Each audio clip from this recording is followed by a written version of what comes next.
Ở bên này mình nhớ tiếng bò kêu. Trời ơi, nhớ mình bệnh mà nó đâu có bệnh đâu trời. hãy bấm like và subscribe cho mình nha.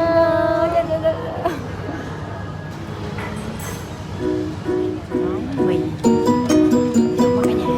Và đây là cái yogurt khao lâu nè cả nhà. Đợi lâu quá nó tan thành nước luôn.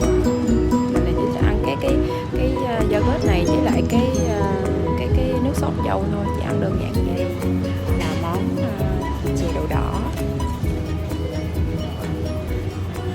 Chè đậu đỏ nước cốt dừa cả nhà ơi. Bây giờ thì mời cả nhà ăn cùng hai chị em mình nha. Tại vì giờ lâu quá rồi nên cái yogurt này nha, bây giờ nó chảy ra thành nước hết rồi cả nhà, nên mình sẽ ăn cái yogurt trước. Ngược đời đi ăn tối mà đồ ăn tối chưa ăn xong rồi ăn yogurt trước. Và đây là em mình sang hai chị em đuổi nhau đi ăn tối là cả nhà. Giờ có yogurt nó ngon, nó ngọt. Cái vị của cái yogurt này nó giống y như là yogurt luôn cả nhà. Rất là yogurt. Vị yogurt là yogurt. Thì cái vị yogurt này nó phải là yogurt luôn đó cả nhà. Cái vị của cái yogurt này nó rất là yogurt luôn đó. Bởi vì ăn xong rồi lát nữa sẽ rất là yogurt luôn.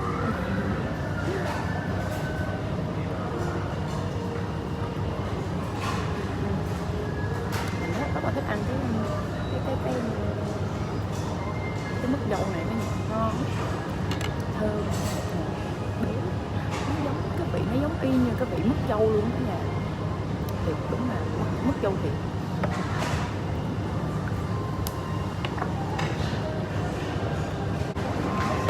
Ngon quá rồi.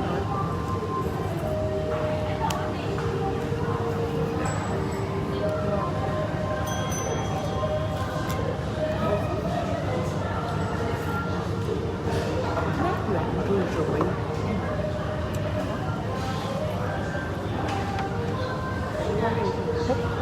No, you want to húp. Yeah. Có cái hụt khói nào? Quen vãi trưởng. Cái hụt cốc của em càng ngày càng bị mất ở trong phòng em với ông này. Em biết rồi. Cho người ta mượn xong người ta không trả. Cái bây giờ Cái nói như với này rớt. thôi bây giờ thì mình sẽ ăn cái cơm này cả nhà. Để nó hết. Xin lỗi cả nhà, hôm nay cả nhà không nhìn thấy được đồ ăn, bởi vì hôm nay mình đi ra ngoài mà vội quá, mình quên không có mang theo cái cây để Chị mình đấy. Ăn quá trời lần, ăn đến tối không bao giờ ngọt. Chỉ có một cái Tết là mình lên 5 kg. Em cũng nhận được. ôi trời ơi, nói chuyện vừa với chị giọng ăn cả da Hà Nội làm cho mình khó nghe vãi cả chuyện. Tại em quen cái giọng này rồi, không nghe được cái giọng Việt Nam.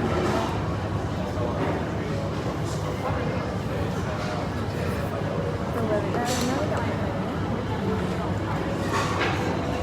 Giống như trong ngóng.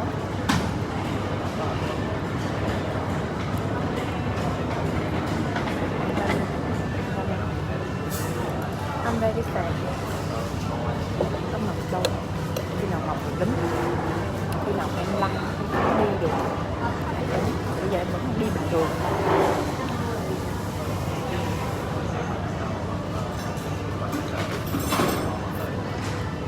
Sao mà đậu hũ nó có mùi đậu hũ ấy nhỉ? Đó là cái vị đậu hũ của mình. Bây giờ mình sẽ tải cho các bạn cái vị của cái món bún này mình ăn. Cái trong bún này nó có những cái sợi bún nó giống như là bánh tằm đó nha.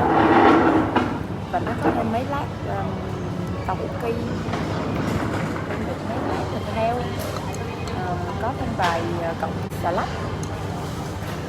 Và đây quan trọng đây, nó có một vài miếng đậu hũ.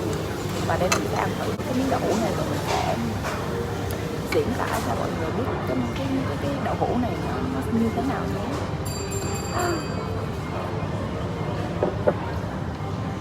Đây Đây các bạn ạ. Quên ăn cái miếng phở phi nữa. Nãy giờ ăn cái kia ăn rồi ăn hết rồi cái quên luôn rồi, quên cái vị của nó.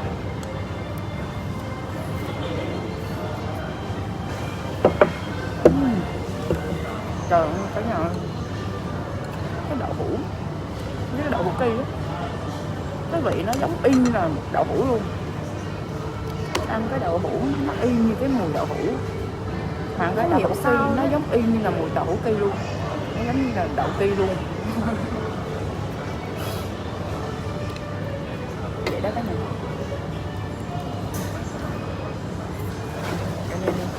Không chưa xong, thử coi. À, hai người. Vậy đó. Và bây giờ đến tới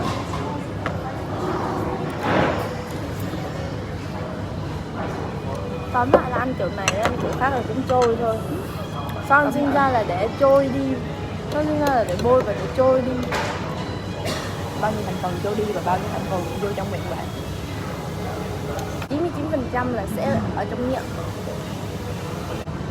Hôm nay mình chớm chớm tại vì mưa thì nắng thì gió này cái thay đổi thời tiết mà mình dễ bị bệnh.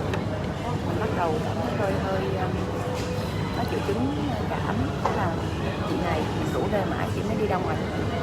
Hôm nãy giờ mình nghĩ ở nhà thôi mà bạn ấy cách ly mình luôn. Mình suy nghĩ ngày mai mà mình bệnh này là chắc mình cũng được cách ly. Nhưng mà chị em đâu còn thân thiết gì tầm này đúng không cả nhà? Bệnh tật lên chị em đâu còn thân thiết gì đâu. Không biết gì tầm này nữa với con virus corona, nếu bạn bị nhiễm bệnh. Tại sao mọi người gọi là corona nhỉ? Vì tại sao người ta gọi em tên là Annie? Em tên đó thì người ta gọi là đó. Con virus nó tên như vậy thì gọi như vậy.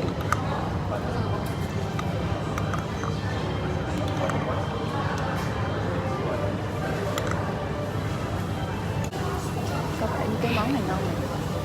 Lần sau mà không biết ăn gì đây ra làm tiếp. Cái này người ta gọi là ba cu té đó. Ủa bác cu té hả? Ba cu té là cái này đó. Không, bác cu té không phải cái này. Bác cu té sinh là nó sẽ có một cái cục xương. Dạ thưa cô, ba cu té mỗi nơi nó cũng giống nhau, nhưng mà cái này là nó có thêm bún với có thêm thịt heo thôi, chứ đó sọt này là ba cu té đó. Different from my thinking. Trời ơi, nó thấy khói bốc lên nhiều quá. Cái cọng bún của nó ở đây người ta bán giống như cái cọng bánh canh của mình, nó dai dai, rất là dai dai, nên có cái đến nhà.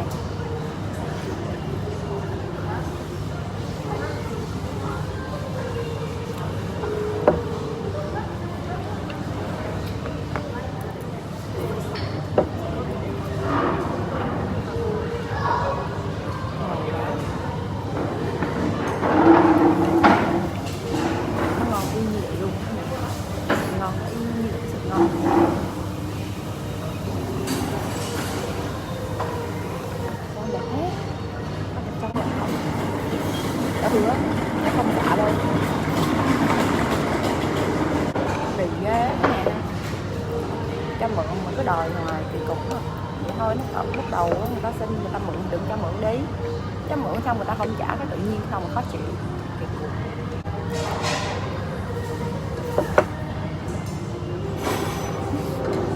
Cái nhà biết sao nói vậy? Tết đi đâu ra ngoài đường Facebook là đồng đâu đi đâu cũng nghe cái vụ mà đòi nợ, cho mượn nợ, đòi nợ và trả nợ, cho ta mượn nợ là bạn là bè, mà khi mà đi lấy đòi nợ giống như là quỳ lại người ta mà không có được rồi.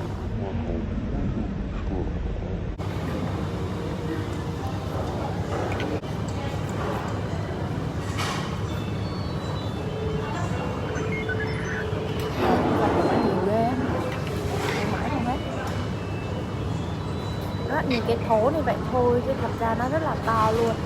Nó to bằng hai mặt chị em mình luôn. Nó to như là cái thố vậy đó. Cái thố nó to như cái thố.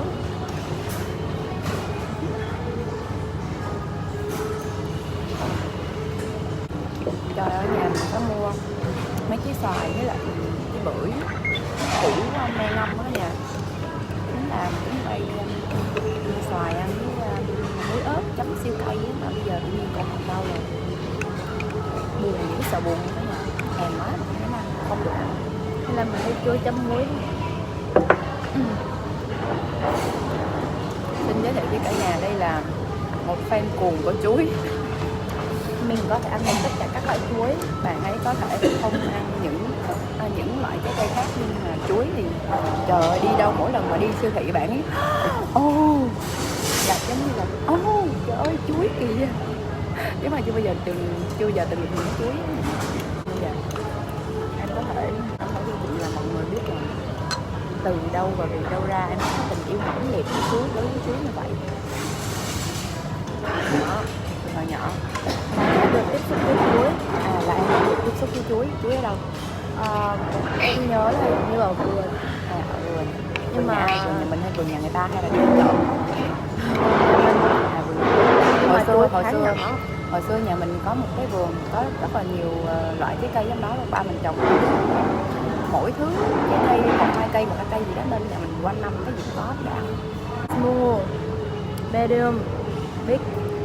Bạn này bạn ấy đang đi học, bạn ấy phải học nguyên một năm đầu tiếng Anh, nên bạn ấy hay đi chiều nửa mùa nó hay nói bằng tiếng Anh đó nha. Nên nãy giờ ý bạn ấy là nhà ở trong vườn nhà mình á, ba mình trồng vài loại chuối, và những cái cây chuối đó thì khi mà ra trái thì có những cái loại chuối mà giống như chuối câu, chuối trà, chuối gì đó nè, nhỏ xíu gì nè, và có những loại chuối câu, chuối lùn và là chuối lùn, trái nó to như vậy, chuối đường ngựa. và cái chuối gì đó thì nó bự như vậy nè, nó cao, nó to dài. Thì nãy giờ là bạn ấy giải thích là tại sao trong nhà mình có nhiều nhiều cái size, nhiều cái loại chuối to, cao, bự, nhỏ gì đó. Đó là cái nguyên nhân mà dẫn đến bây giờ là bạn ấy rất là mê chuối. Chuối có rất nhiều công dụng. Giảm cân là cái thứ nhất, thứ hai là đẹp da.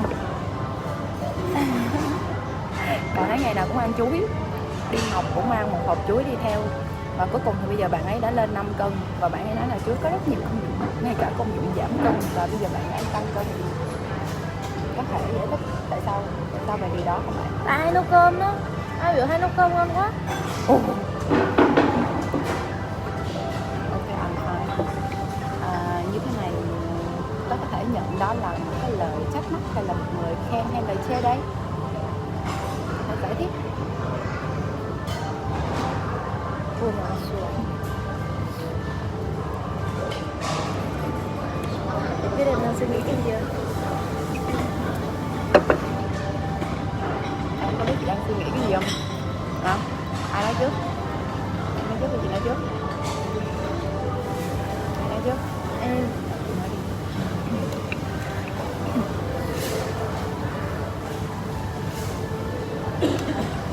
Đừng có suy nghĩ là em đang ăn đậu đỏ, em đang suy nghĩ em ăn cháo chuối nha.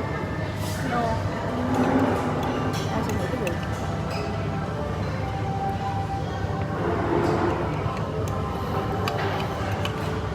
Con biết chị đang suy nghĩ gì không?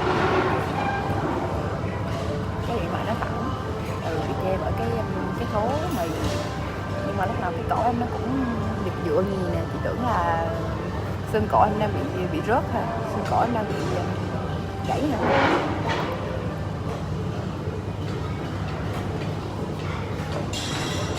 Ôi trời, em coi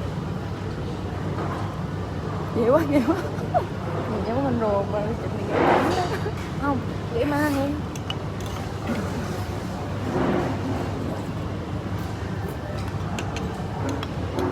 hai chị em này đổi quá đó. Hôm nay lên thật là một ngày đi học thật là đẹp trời. Tại sao? 8:40 là cái giờ vào lớp đúng không chị? Thì 10 giờ mới đến trường. Trời ơi, đi học. Mami à, nếu như mà mẹ có coi cái video này thì mẹ đã biết là hôm nay nó đã đi học trễ, 8 giờ vô lớp mà 10 giờ nó mới đi đến trường đó mẹ. Học kỳ vừa rồi nó đứng trước lớp, nó đòi một phần quà của mẹ, nhưng mà bây giờ mẹ sẽ yên tâm con để trừng trị nó. Chỉ có vài đôi lời gửi đến mẹ như vậy thôi.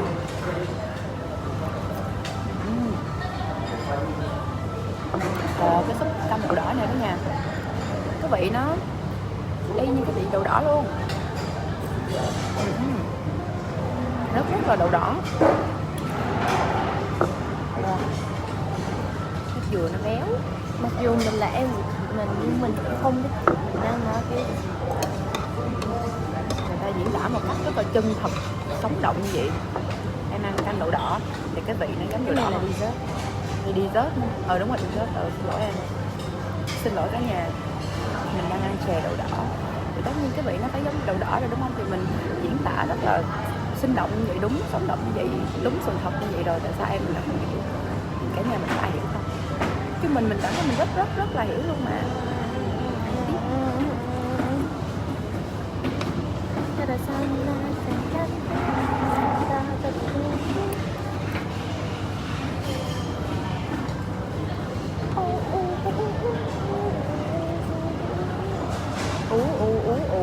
Là em đó họ cũng không tin được lên một phát 5 kg. Ăn có cái Tết này đó nha. Là cái Tết là chỉ nghĩ có 2 ngày thôi mà chị phải đi học đó. Mà bạn ấy lên tới 5 kg rồi. Nếu mà Tết mà nghỉ giống ở Việt Nam mình mà nghỉ một tuần 10 ngày chắc phải lên 10 kg luôn á.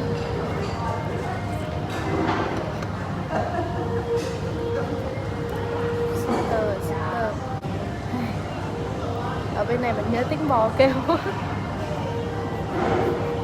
Trời ơi,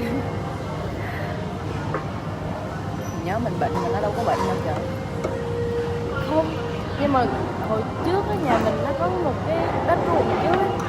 Thế là mình nhớ là cứ tầm chiều về chiều á, không cuối giờ chiều Thì mình đi đến mẹ phát cho một cái rổ đi hút phân bò mà. no, thường ở đó sẽ có bò, có dê. Nhà mình hồi xưa mà mỗi lần mà mấy chị em mình đi học không chịu ăn cơm xong đi học nó tự giác là mẹ mình la một cái thúng, một cái xô á, đi ra ngoài đi lượm phân bò. Nên bây giờ cái từ phân bò nó từ đó là họ không có đi học ngu mà đi hút phân bò.